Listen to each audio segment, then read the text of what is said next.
Went to a local gun show, a small gun show, and I picked up another interesting variant of the nagant rifle. This one here is made by Westinghouse here in the U.S. Dated 1915 and still has the Tsarist marks on it and that. So I was out looking for different nagants, interesting ones, and I found this one. And we'll take a closer look at it, and then I'll compare it side by side with one of the refurbished ones that's coming in, and I've noticed several differences. But first we'll do a quick close look at this particular gun, and then we'll do a side-by-side comparison. Alright, first we'll start up here at the top of the gun. Take a look at the receiver markings. I kind of put some white paint on there.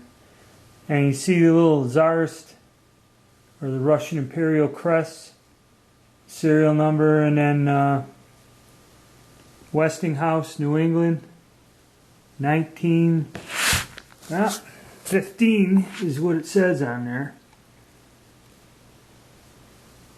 1915. And it's proof marked octagon receiver. This one, like in the video by the Gun Geek, has the this plate here for the sling mount is screwed in, kind of like he was describing and comparing two different guns. It's an older style. It's got some interesting markings on the stock and that. It's relatively in fairly good shape considering it's been around. It's a little chewed up here and there. The wood wasn't redone like a lot of them. Now here's an interesting thing. It has different sights. The rear sight, as you can see, is different than World War II refurbs that are all coming in. Has an older style sight, different graduations and that on it. On the side, there's nothing here on the top. And you know, we'll do a side-by-side comparison. It's just a different sight. And the barrel bands are also different. I'm going to kind of move over to get a better camera angle. Yeah, the barrel bands are a little bit different. I don't know if these are original or not. And they're also set in with a small tiny screw. And again up here we have the older style plate put in the stock there. And again the barrel bands and a different style cleaning rod. And this gun has a blade sight. The older blade sight to it. You can see there. Now they're selling the guns. They used to sell the guns with the bayonet and the sling and that. Now I think that's drying up, and basically you're just finding the guns. I've seen several nagants that are like in mint condition with perfect wood. I've seen some beat up. They're all ranging from $100 to $125 for the real nice ones. I found this one. Now the only thing, I thought it was not import marked, but as you can see it is right there. It has the importation mark. So this was brought in, I guess, with them, but I didn't pay a ton of cash for this. So I'm kind of safe in my purchase. I didn't go overboard. Because these original Westinghouses that they probably sold a surplus in the 50s, you see them online, they go for $350 or something. I only have $150 in this one. So it's not that bad of a deal. These little leather things on there. They're still on the rifle. Same down here. Leather strap. I don't know if that's original or not. Alright, now I'll put another one side by side and we'll do a comparison of the two different guns. Alright, the other gun we're going to compare is I have a hex receiver 1930s the barrel date rifle, and this has the Soviet communist markings on it. and this is one I picked up at another gun show a few months ago. And I'll put them side by side and we'll do a quick comparison. And what I'm going to do here is I'm going to line the receivers up. And we'll do the first thing. Receivers are fairly well lined up. You can notice the sights are different.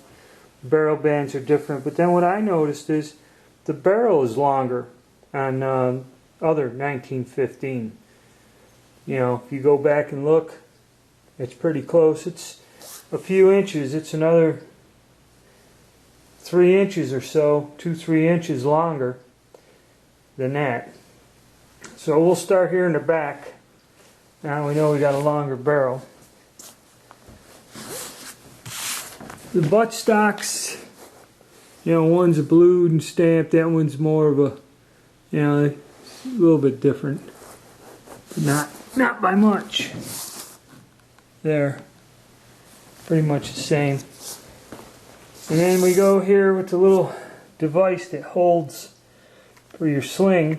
Now I've seen some of these that just had a hole. It must have had like the little piece of metal bent over, like Scott was showing on his, and that piece of metal was knocked out or something. Because I've seen several of these guns that just didn't even have this brass. Now see, this brass, it's just like pressed in there, I believe. Now, on both sides, where that's, you know, an actual finer made piece. It isn't a stamping and it's screwed in. And we have our different stock markings. But, and another thing, the trigger's kind of a mass-produced, probably stamped thing on this one, where this is actually probably something that was machined. They didn't really stamp a lot of parts back in the old days, or if they did, they finished it a lot sharper and better. You see the two triggers. The bolts are about the same. The only difference you're going to find is the finish. I don't think the bolts really varied much. They had to be made pretty solid. And the receivers, these both have the hex receivers, which the late war ones started rounding off the receivers. Speed up production, less machine time. Now the rear sights. Most of the guns that come in now, the refurbs, have this type of rear sight, which is similar to a more modern sight, like the KAR-98 was the first one to use this style sight, the Mausers. Very similar, you know, where you have your numbers here, and you adjust it and go up a sloping ramp. This here is more of an older style sight, probably from the 1890s.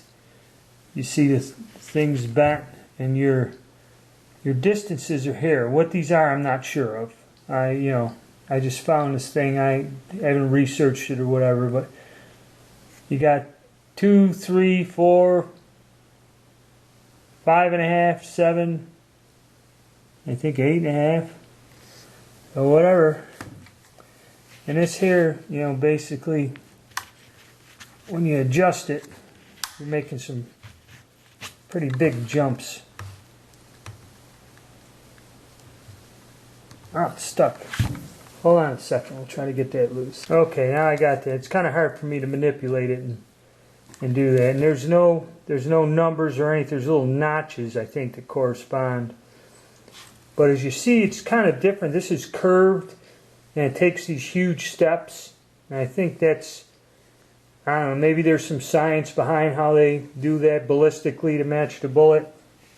Or basically this one here, you run it up a ways, and it lifts that rear sight straight up, you know, which this here is kind of funky. But you see on the older guns, the rear sight elevations were kind of like that, stepped, these larger steps, and then the actual sight leaf itself is curved.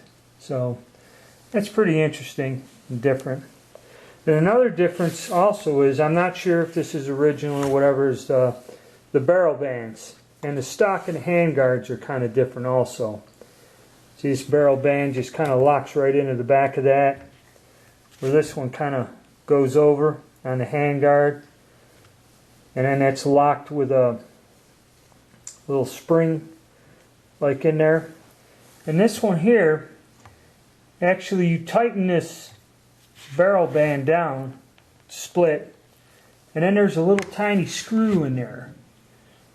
Okay, this little wood screw's in there also to kind of, I tried getting them off, I couldn't, and the screw on the front one stripped out and I couldn't get it loose. This one I got loose and that, but I didn't fool with it or try to tear it down.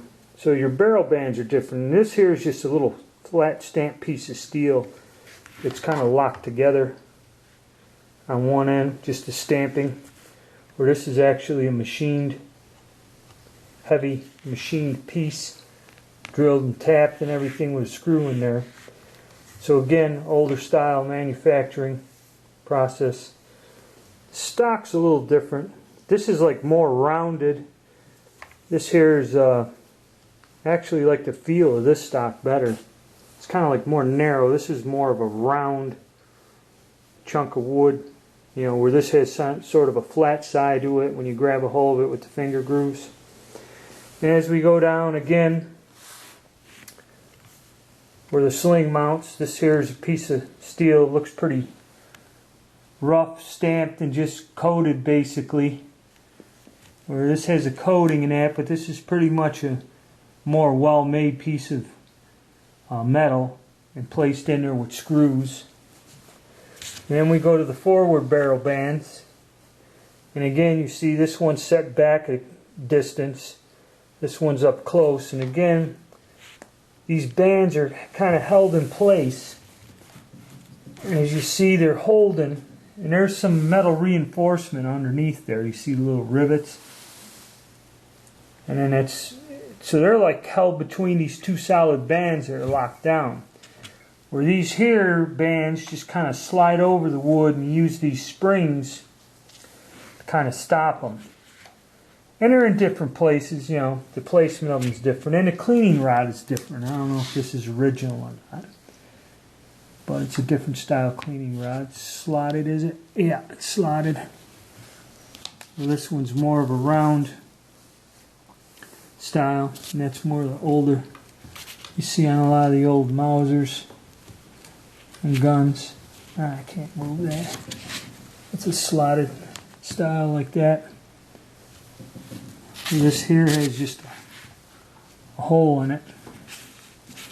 And the front sight is different. We're all familiar with our round little post, protected post.